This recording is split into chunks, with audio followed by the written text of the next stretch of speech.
کہ مطلب جس انسان کا ٹکڑا ہوتا ہے، انسان کے دل کا ٹکڑا ہوتی ہے اولاد، اور یہ میں اپنے الفاظ سے نہیں کہہ رہا ہوں، اللہ کے رسول نے کہا ہے کہ فاطمہ میرے جگر کا ٹکڑا ہے،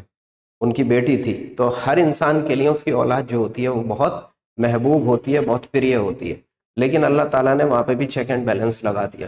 کہ ایک حد سے زیادہ تجاوز کرو گے تو تمہارے لیے فتنہ ہے، بلکہ دشمن تک کہہ دیا کہ تمہاری اولاد اور مال جو ہے تمہارے دشمن ہے۔ دشمن کس معنی میں ہے؟ دنیا کے اندر تو وہ دکھائی نہیں دیتا، دنیا کے اندر تو سب فراوانی ہوتی ہے، فلورش ہوتا ہے، لیکن جو اینڈ ریزلٹ ہوگا وہ آپ کا اس کو بہت بڑا انفلوئنس کرے گا۔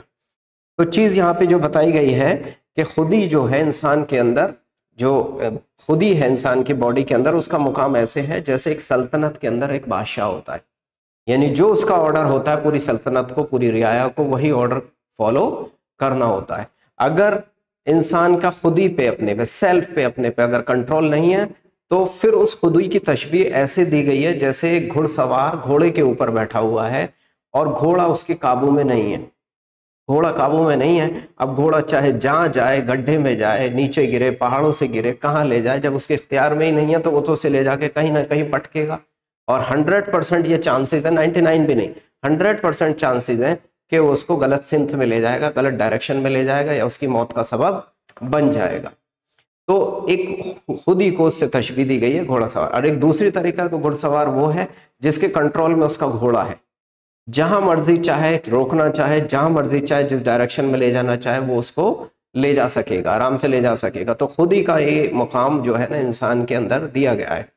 اور قرآن کے اندر بھی ہے کہ انسان اپنے آپ کو سب سے بہتر طریقے سے جانتا ہے، ہر انسان اس بات کو جانتا ہے، کیونکہ بدی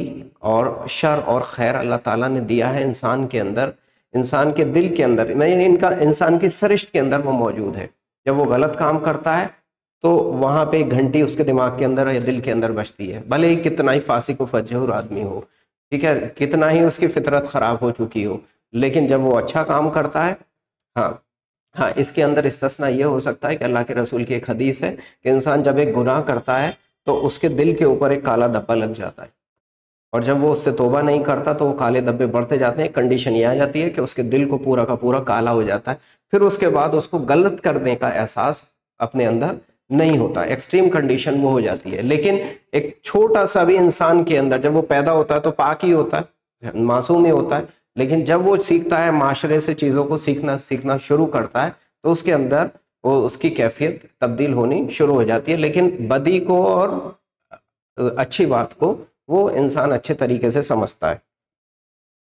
جس کے اوپر ایسے گھڑ سوار کی تشبیہ دینے کے بعد یہ کہا ہے کہ جس کے اوپر اس کی خودی حاوی نہ ہو، یعنی خواہشات کا اس کا غلبہ ہو، تو ایسے کمزور انسان دنیا میں کسی قسم کی کامیاب زندگی بسر نہیں کر سکتے۔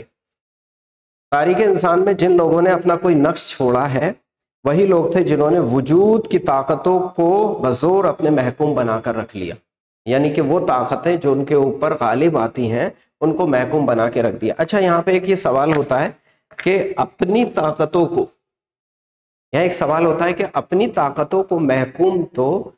سادھو، راہب، ابھی آپ نے دیکھا کنبھ کے اندر جو ہوتے ہیں اگھوری ہوتے ہیں یا سم تھنگ ایلس، جو سادھو کہلاتے ہیں، جو ننگے پنگے رہتے ہیں، وہ بھی تو اپنے پہ کنٹرول کر لیتے ہیں، وہ بھی تو اپنے کو نفس کو کرش کر لیتے ہیں، لیکن کیا یہ کرش کرنا، اس طریقے سے اپنے نفس کو کرش کرنا اسلام کو مطلوب ہے؟ دیکھیے، اسلام کو مطلوب ہے دو طریقے کی۔ اللہ تعالیٰ نے قرآن کے اندر فرمایا ہے، جو یہودی راہب تھے ان کے لیے فرمایا ہے کہ انہوں نے اپنے خود ساختہ اپنے احکامات، اپنی شریعت خود سے نافذ کر لی، شادی نہیں کرنی، دنیاوی زندگی سے دور جانا ہے، لیکن اس کے بعد جو ایک سٹیٹمنٹ ہے جس پہ نگاہ تھوڑی سی کم جاتی ہے وہ یہ ہے کہ وہ اس طرح کی بات بن کے، یعنی راہب بن کے بالکل دنیا سے کٹ کے الگ تو ہو گئے، لیکن اللہ تعالیٰ نے وہاں پہ ایک کارنر دے دیا ان کو، چلو ایسا کر لیا تم نے، کوئی نہیں، ایکسپٹ کر لیا، لیکن تم اس پہ بھی قائم نہیں رہ پائے، وہ بلکہ ایسا نہ کر سکے۔ حالانکہ اللہ تعالیٰ نے کہا کہ یہ مطلوب نہیں ہے اس کے نگاہ کے اندر،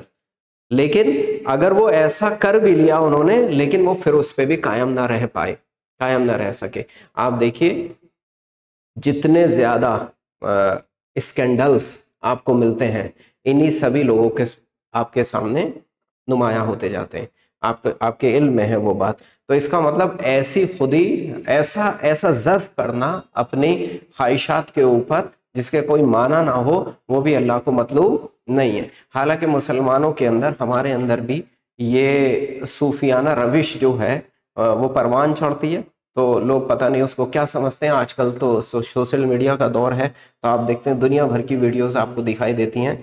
سجدہ ریز لوگ ہو رہے ہیں ان کے سامنے، اور وہ بیٹھے ایسے ہاتھ ہلا رہے ہیں جیسے خدا بیٹھا ہے ان کے سامنے، اور وہ سجدہ ریز ہو رہے ہیں ان کے سامنے لوگ. تو مسلمانوں کے اندر بھی